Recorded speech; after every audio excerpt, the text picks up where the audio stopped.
Эцний аюулгүй байдлын зөвлөл төр ганц хүүхийг томилсон нь өөрөө гэмт хэрэгт одоо холбогдчихсэн энэ хүнийг одоо төрийн одоо энэ хар хайрцагны бодлого дээр авчих нь өөрөө хэр зүг зохистой юм бэ? Яг шүүх тогтоогоог бол хэнийг ч гэм буруутан гэж үзэж болохгүй гэдэг үндсэн хуулийн зарчим байгаа. Тэгэхээр би хэвлэлээр явж байгаа тэр мэдээлэл яг дүгнэлтийн гэдэг бол амаргүй. Энийг томилж байгаа хүн өөрөө л мэдэх асуудал. Тодорхой шалгуур байх ёстой л гэж одоо шүүмжлэлтэй байна. Тэр шалгуур байх ёстой. Тэгээд шалгуураа дааж байгаа гэж бодоод томилсон юм байгаа ч тийм. Гэхдээ яг ер нь бол зүгээр одоо ерөнхийлөгч бай, ерөнхий сайдч бай, улсын их хурлын дарагч бай. Би энэ хүмүүс тандаад байнга нэг зүйлийг хэлдэг, уулзахтаа ч хэлдэг. Энэ бол энэ хүмүүсийн түүхэн цаг хугацаа гүйж байгаа гэсэн.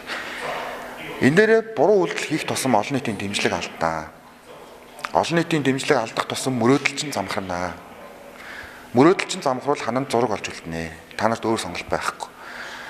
Тэр олон нийтийн хүлээлтэнд нийцсэн тэр үйлдэлийг хийх нь энэ ордон дотор магадгүй ялагдчихж байгаа юм шиг одоохондоо харагдчих болох боловч ирээдүйд цагт түүх дээрээ тодтогдох юм аа.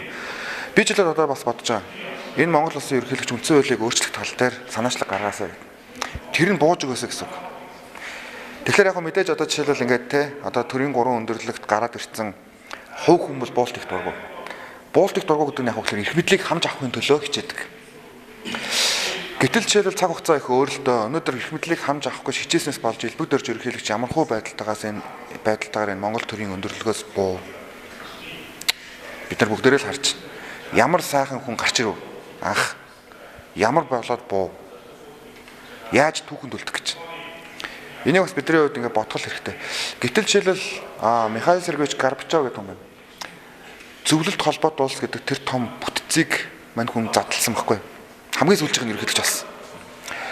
Яг задлж явах үед нь тэр том одоо дэлхийн одоо төмөр нудраг гэдэг системийг задлсны төлөө намынхын удирдлагууд түүнийг харааж ирсэн.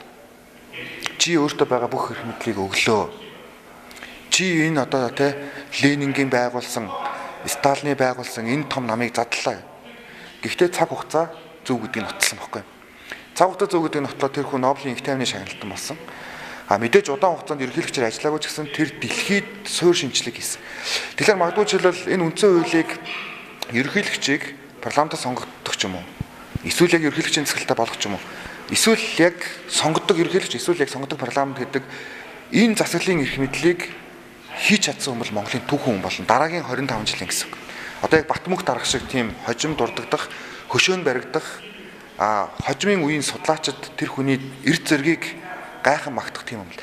Тийм эрд зэргийг гаргаач гэж би бас одоо уриалгах гэж байна. Тэрнээс эрх мэдлийг хамж авахгүй л одоо 1-2 зүйл дээр хориг тавиад тэрийг ялах уугүй юу гэдэг байдлаар ингэж явах юм бол 4 жилийн дараа олон нийтийн дэмжлэгч нь байхгүй болно. Тэр цагт харамсаад өөрийн чинь цаг хугацаа дууссан байх болно. Ерөнхийлөгчийн хувьд тэр ерөнхий сайдын хувьд тэр.